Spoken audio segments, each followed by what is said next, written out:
Operation सिंदूर से जुड़ी एक बहुत बड़ी खबर सामने आई।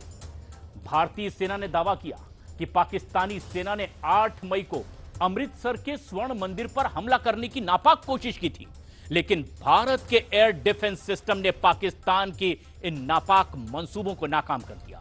मिसाइल हमलों को पूरी तरह से विफल कर दिया और इस खबर के सामने आने के बाद अब पाकिस्तान की सरकार और सेना पूरी तरह से बौखलाए हुए हैं।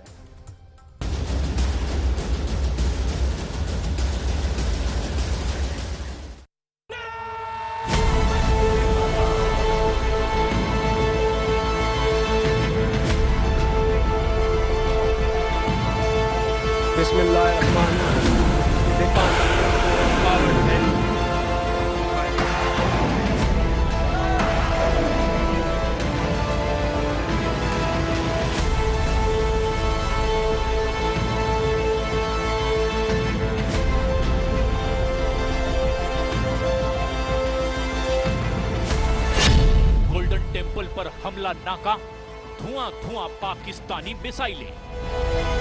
6 मई की आधी रात से लेकर 10 मई के पूरे दिन तक पाकिस्तान की सीमा को बिना पार किए भारतीय सेना ने ऐसे अचूक हमले किए जिसने पाकिस्तान में मौजूद आतंकी संगठनों को पूरी तरह से तबाह कर दिया। लेकिन अब भारतीय सेना ने ऐसा दावा किया है जिससे पता चलता है कि 22 अप्रैल को पहलगाम में पाकिस्तानी आतंकियों का हमला और बाद में पाकिस्तानी सेना का भारतीय शहरों पर हमले की कोशिश एक बहुत बड़ी और घिनौनी खूनी साजिश थी। पता चला है कि पाकिस्तानी सेना ने अमृतसर में स्वर्ण मंदिर पर बहुत बड़ा मिसाइल और ड्रोन हमला किया था, जिसे भारतीय सेना ने पूरी तरह से नाकाम कर दिया। भारतीय सेना का दावा है कि 8 मई को पाकिस्तानी सेना ने गोल्डन टेंपल को टारगेट करके मिसाइलें दागी थी, जिसे भारतीय सेना के अचूक एयर डिफेंस सिस्टम ने पूरी तरह से तबाह कर डाला। पाकिस्तान भारत के सबसे पवित्र धार्मिक स्थल और सिखों के सबसे पवित्र तीर्थ स्थलों में से एक अमृतसर के गोल्डन टेंपल पर हमला क्यों करना चाहता था, उसे जानकर आप हैरत में पड़ जाएंगे। चीन और तुर्की के मिसाइल और ड्रोन के दम पर पाकिस्तान ने 8 मई को घिनौनी साजिश की थी। उसकी एक एक परत भारतीय सेना और खुफिया एजेंसियों ने अब खोल कर रख दी है।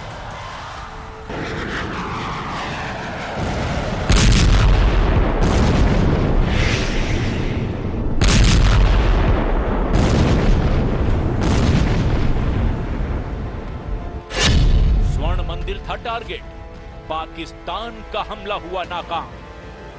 अब जो खबरें आ रही है उसके मुताबिक ऑपरेशन सिंदूर के दौरान पाकिस्तान ने अमृतसर के स्वर्ण मंदिर में मिसाइलों और ड्रोन से निशाना बनाकर हमला करने की कोशिश की। भारतीय सेना के मेजर जनरल कार्तिक सी शेषाद्री ने खुलासा किया कि सेना के एयर डिफेंस गनर्स ने स्वर्ण मंदिर को निशाना बनाकर दागे गए सभी ड्रोन और मिसाइलों को मार गिराया। पाकिस्तान ने इस हमले में बैलिस्टिक मिसाइल का इस्तेमाल किया था, जिसे अमृतसर के बाहर ही भारतीय एयर डिफेंस सिस्टम ने तबाह कर डाला। इसका खुलासा पंजाब में तैनात सेना के एयर डिफेंडर्स ने किया है। मेजर कार्तिक भारतीय सेना की 15वीं इन्फेंट्री डिवीजन के जीओसी मेजर जनरल कार्तिक सी शेषाद्री। हमें अतिरिक्त जानकारी ये भी मिली कि गोल्डन टेंपल के ऊपर वो भारी तादाद में ड्रोन और मिसाइल से हमला करेगा। इसीलिए हमने तुरंत आधुनिक, अतिरिक्त एवं उपयुक्त एयर डिफेंस को उपलब्ध कराया और रणनीति के अनुसार गोल्डन टेंपल को चारों ओर से एयर डिफेंस की सुरक्षा दी गई। 8 मई की सुबह को अंधेरे में पाक ने अनुमान अनुसार ड्रोन और मिसाइल के जरिए से सभी सैन्य एवं सिविल ठिकानों पे और खास तौर पे गोल्डन टेंपल पे भारी तादाद से ड्रोन का हमला किया। क्योंकि हम इसके लिए तैयार थे, तो भारतीय सेना के आर्मी एयर डिफेंस के सतर्क और सशक्त योद्धाओं ने पाकिस्तान के नापाक इरादों को पूरी तरीके से ध्वस्त करते हुए ड्रोन और मिसाइल हमले को पूरी तरह से विफल कर दिया। पाकिस्तान ने अमृतसर के गोल्डन टेंपल पर निशाना बनाकर जो मिसाइल दागी, उससे भारतीय एयर डिफेंस ने हवा में ही तबाह कर दिया। भारतीय सेना के जवानों ने पंजाब में इसे मार गिराया। पाकिस्तानी ड्रोन और मिसाइलों के मलबे भी वहां पर दिखाई दिए। भारतीय सेना ने आकाश मिसाइल सिस्टम और L-70 वायु रक्षा बंदूकों जैसी प्रणालियों से पाकिस्तानी हमलों को पूरी तरह से नाकाम कर दिया।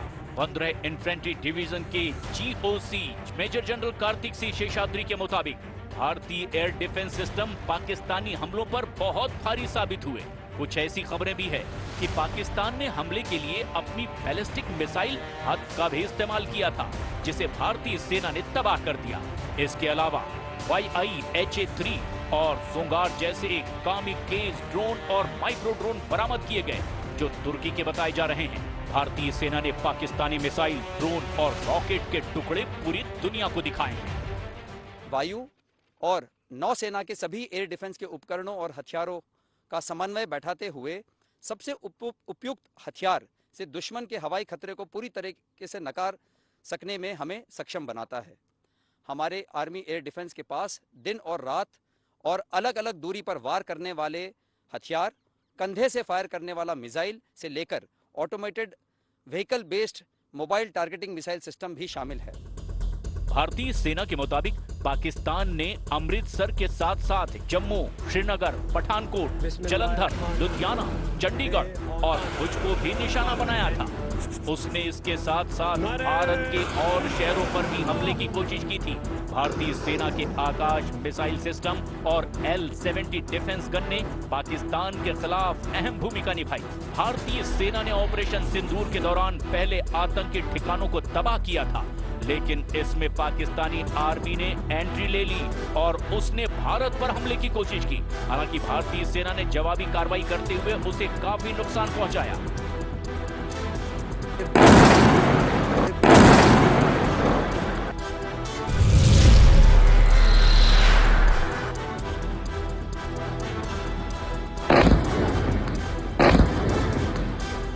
ऑपरेशन सिंदूर को लेकर भारतीय सेना ने एक और नया वीडियो जारी किया है।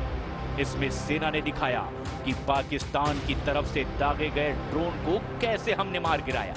वेस्टर्न कमांड ने वीडियो पोस्ट करते हुए लिखा, हमने जमीन से आसमान की रक्षा की। 8 और 9 मई की रात को दुश्मन ने हमारे ऊपर अचानक फायरिंग की और उस फायरिंग की आड़ में उसने इन्फिल्ट्रेशन की कोशिश की। मैंने और मेरे साथियों ने उस इन्फिल्ट्रेशन की कोशिश को अपने ऑब्जर्वेशन इक्विपमेंट की मदद से डिटेक्ट किया, दुश्मन पर अचूक फायरिंग की और उसकी घुसपैठ की कोशिश को नाकाम किया।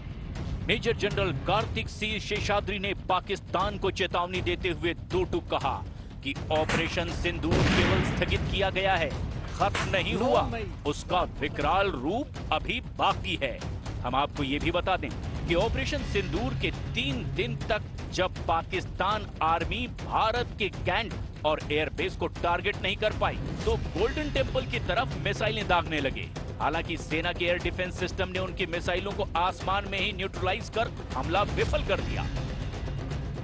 इंडियन आर्मी की तरफ से जारी एक आधिकारिक वीडियो से पता चलता है कि पाकिस्तान ने शाहीन बैलिस्टिक मिसाइलों के साथ साथ चीनी A-100 और फतेह 1 और 2 MLRS हथियारों का इस्तेमाल किया, जिसके बाद भारत ने जवाबी कार्रवाई करते हुए अपने स्मर्च MLRS का इस्तेमाल किया था और इसके साथ ही पाकिस्तान की शाहीन और दूसरी तरह की मिसाइलों को इंटरसेप्ट करने के लिए भारत ने S-400 के साथ साथ स्वदेशी आकाश डिफेंस सिस्टम का इस्तेमाल किया।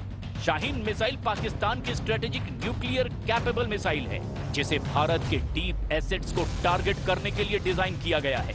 लेकिन पाकिस्तान ने जिस शाहीन मिसाइल का इस्तेमाल किया था, उसमें वॉरहेड न्यूक्लियर नहीं था, बल्कि पारंपरिक वॉरहेड यानी विस्फोटक लगा हुआ था। इसके अलावा पाकिस्तान ने भारत पर कई तरह के रॉकेट और मिसाइलें भी दागी। A-100 MLRS ये एक चीनी 300 mm MLRS है, जिसकी रेंज 100 किलोमीटर तक है। फतेह 1 और फतेह 2 ये पाकिस्तान की खुद की बनाई गई प्रिसीजन गाइडेड MLRS है, जो कि हाल ही में पाकिस्तान एयरफोर्स ने चीन के वैज्ञानिकों के साथ मिलकर अपग्रेड की है। खासकर शाहीन मिसाइल का इस्तेमाल होना एक नए ट्रेंड को दिखाता है, क्योंकि ये पहली बार है जब भारत के खिलाफ एक न्यूक्लियर कैपेबल प्लेटफॉर्म का सक्रिय इस्तेमाल किया गया था। भारत के एयर डिफेंस सिस्टम ने पाकिस्तान की शाहीन और फतेह मिसाइलों को इंटरसेप्ट किया और अनुमान लगाया जा रहा है कि शायद S-400 का इस्तेमाल किया गया हो सकता है। पाकिस्तान की तरफ से शाहीन मिसाइल का इस्तेमाल करने का मतलब है कि वो भारत को साइकोलॉजिकल संदेश देने की कोशिश कर रहा था कि वो न्यूक्लियर हमले का सिग्नल दे रहा है। यानी संघर्ष के बाद अगर आपने भारत के प्रधानमंत्री और रक्षा मंत्री के मुंह से बार बार न्यूक्लियर ब्लैकमेलिंग शब्द को सुना है, तो ये शब्द शाहीन मिसाइल के इस्तेमाल से कनेक्ट होता है। जब हमारी फौजें न्यूक्लियर ब्लैकमेल की धमकी की हवा निकाल देती है, तो आकाश से पाताल तक एक ही बात गूंजती है, भारत माता की जय। कुल मिलाकर पाकिस्तानी सेना को जिस तरह से भारतीय सेना ने करारी मात दी है, उसने पाकिस्तानी सरकार और पाकिस्तानी सेना दोनों के होश उड़ाकर रख दिए हैं। और अब देखना यह होगा कि ऑपरेशन सिंदूर का अगला टारगेट क्या होगा।